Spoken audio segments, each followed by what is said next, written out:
अल्लाह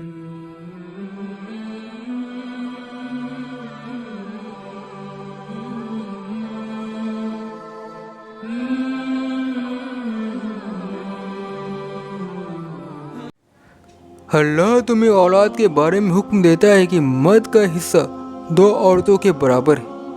अगर औरतें 2 से ज़्यादा हैं तो उनके लिए 2/3 है उस माल से जो विरासत छोड़ने वाला छोड़ गया है, और अगर वो अकेली है तो उसके लिए आधा है। और मैयत के माँ बाप को दोनों में से हर एक के लिए 1/6 हिस्सा है उस माल का जो वो छोड़ गया है, बशर्ते कि विरासत छोड़ने के औलाद हों। और अगर विरासत छोड़ने वाले की औलाद न हो और उसके माँ बाप उसके वारिस हों तो उसकी माँ का 1/3 है, और अगर उसके भाई बहन हो तो उसकी माँ के लिए 1/6 हिस्सा है। ये हिस्से वसीयत निकालने के बाद या कर्ज की अदायगी के बाद है जो वो कर जाता है। तुम्हारे बाप हों या तुम्हारे बेटे हों, तुम नहीं जानते कि उनमें तुम्हारे लिए सबसे ज़्यादा नफ़ा देने वाला कौन है। ये अल्लाह का ठहराया है हुआ फरीज़ा है। बेशक अल्लाह इल्म वाला हिकमत वाला है। और तुम्हारे लिए उस माल का आधा हिस्सा है जो तुम्हारी बीवियां छोड़े, बशर्ते कि उनके औलाद न हो। और अगर उनके औलाद हो तो तुम्हारे लिए बीवियों के तरके का 1/4 है वसीयत निकालने के बाद, जिसकी वे वसीयत कर जाएं, या कर्ज की अदायगी के बाद। और उन बीवियों के लिए 1/4 है तुम्हारे तरके का अगर तुम्हारी औलाद नहीं है, और अगर तुम्हारी औलाद है तो उनके लिए 8वां हिस्सा है तुम्हारे तरके का वसीयत निकालने के बाद, जिसकी तुम वसीयत कर जाओ या कर्ज की अदायगी के बाद। और अगर कोई विरासत छोड़ने वाला मर्द या औरत ऐसा हो जिसकी औलाद न हो और न माँ बाप, और उसके बाद एक भाई या एक बहन हो, तो दोनों में से हर एक के लिए 1/6 हिस्सा है। और अगर वे इससे ज़्यादा हों तो वे 1/3 में शरीक होंगे वसीयत निकालने के बाद, जिसकी वसीयत की गई हो या कर्ज की अदायगी के बाद, बगैर किसी को नुकसान पहुंचाए। यह हुक्म अल्लाह की तरफ से है और अल्लाह अलीम व हलीम है।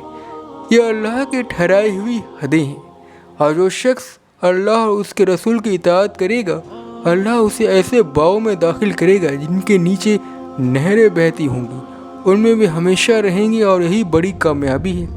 और जो शख्स अल्लाह और उसके रसूल की नाफरमानी करेगा और उसके मुकर्रर किए हुए नियमों से बाहर निकल जाएगा, उसे वो आग में दाखिल करेगा जिसमें वो हमेशा रहेगा, और उसके लिए ज़िल्लत वाला अज़ाब है। आदमी जो कानून बनाता है उसमें किसी न किसी पहलू की तरफ झुकाव हो जाता है।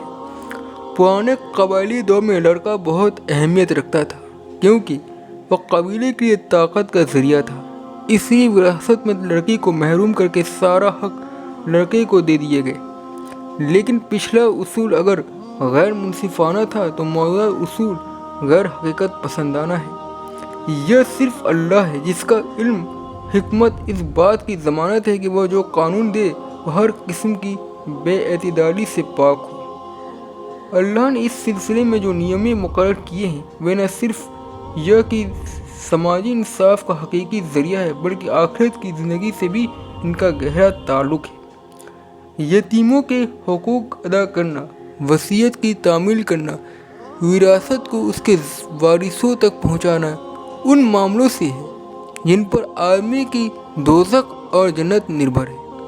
1/3 हिस्से में वसीयत करना शरीयत की रूह से जायज़ है, लेकिन कोई शख्स ऐसी वसीयत करे जिसका मकसद हकदार को विरासत से महरूम करना हो तो यह ऐसा गुनाह है जो उसे जहन्नम का मुस्तहिक बना सकता है।